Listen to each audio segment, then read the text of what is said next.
అమ్మ అయితే రొయ్యలు అయితే తెచ్చారు, డాడీ అయితే. అమ్మ అయితే రొయ్యలు అయితే ఇప్పుడైతే మ్యాగ్నెట్ అయితే చేస్తుంది. మ్యాగ్నెట్ కాదు, రొయ్యలు చేయలేదు. రొయ్యలే అయితే ఎగ్స్ అయితే ఉడకబెట్టి అయితే పెట్టింది. ఉల్లిపాయలు, టమాటీ, పచ్చిమిరపకాయలు, కరివేపాకు, అల్లం వెల్లుల్లిపాయలు. ఇదిగోండి రొయ్యలు, చేసిన రొయ్యలు.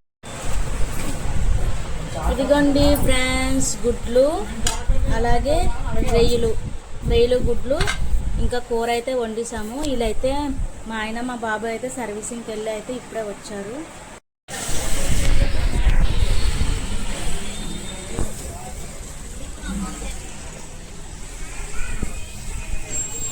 మధ్యాహ్నం అయితే అన్నం ఏంటి తినలేదు. ఇప్పుడు ఇంటికి వచ్చాం మా నాన్న నేను. ఇప్పుడైతే అన్నం తినాలి. మధ్యాహ్నం అన్నం తినలేదు. మార్నింగ్ టిఫిన్ చేసి వెళ్ళాము. చూసుకోవచ్చు, అమ్మ అయితే అన్నము పెట్టింది. అమ్మ అన్నం వడ్డిస్తుంది.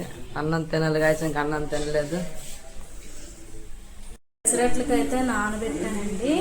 ఇంకా పెసలు అయితే రుబ్బాలి, అట్లయితే వేయాలి. సంతపాప అయితే బయటకు అయితే వెళ్ళింది. సంతపాప అయితే వచ్చేది.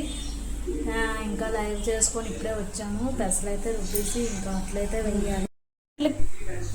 పెసరట్లకి అయితే బియ్యమును పప్పు నానబెట్టానండి. ఇదిగోండి, ఇవి వచ్చేసి పెసలండి. పెసలు నానబెట్టాను. అలాగే పెసల్లో బియ్యం అయిపోతే పెసరట్లు సరిగ్గా రావంట. అలాగే బియ్యం కొంచెం వేసి నానబెట్టాను, ఇంకా వాడాలి. పెసరట్లకి అయితే రుబ్బానండి. ఇంకా కొంచెము రుబ్బైతే ఉంది. ఇదిగోండి, లాస్ట్లోనైతే పచ్చిమిరపకాయలు, అల్లం, అలాగే పెసలు వేసి రుబ్బుతున్నానండి. కొంచెం జీలకర్ర కూడా వేయాలి.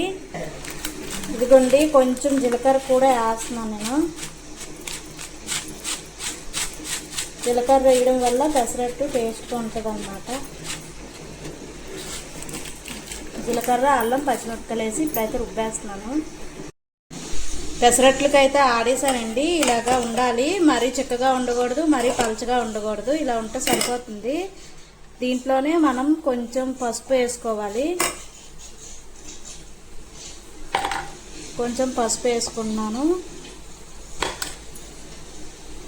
అలాగే దానికి సరిపోయినంత సాల్ట్ వేసుకోవాలి. సాల్ట్, పసుపు వేసుకొని ఒకసారి కలుపుకోవాలి. పెసరట్లలో కంపల్సరీగా పసుపు అనేది వేయాలండి.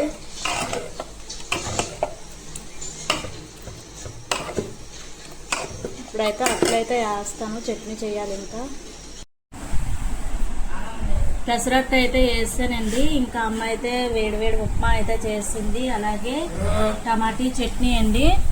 ఇది వచ్చేసి కొబ్బరి శనగపలుకులు చట్నీ. సంతు అయితే అట్లే వేస్తుంది. సంతు అయితే ఇంకా టిఫిన్లు అయితే చేసేస్తున్నాము.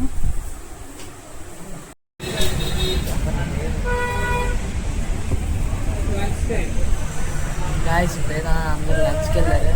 లంచ్ టైము 1:30 అవుతుంది. టైం అయితే మళ్ళీ 2:30 వస్తారు. ఇప్పుడైతే మరి స్టార్ట్ అవుతుంది. సర్వీసింగ్ కట్టింది. చాలా మంది ఉండదు. ఇప్పుడైతే ఎవరు లేరు. చూసుకొచ్చి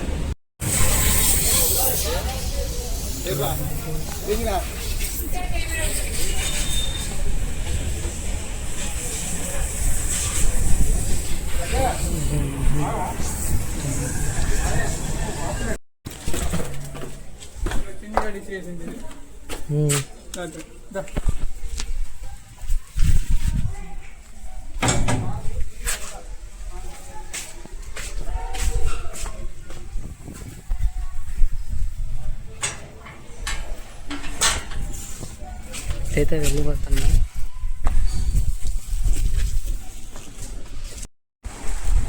సంతుపాప అయితే చికెన్ అంటుంది కదండి. ఈరోజు అయితే వాళ్ళు నాన్నగారు ఏమొచ్చి తెల్లవారు వెళ్ళారండి. తెల్లారి వెళ్ళి చికెన్ అయితే తీసుకొని వచ్చారు. ఇదిగోండి, భోజనాలు అయితే చేసేస్తున్నాము. ఇంకా చైతు కూడా భోజనం కూర్చున్నాడు. రైస్ అయితే వండిస్తాను. అలాగే చికెన్ కర్రీ అండి ఈరోజు స్పెషల్.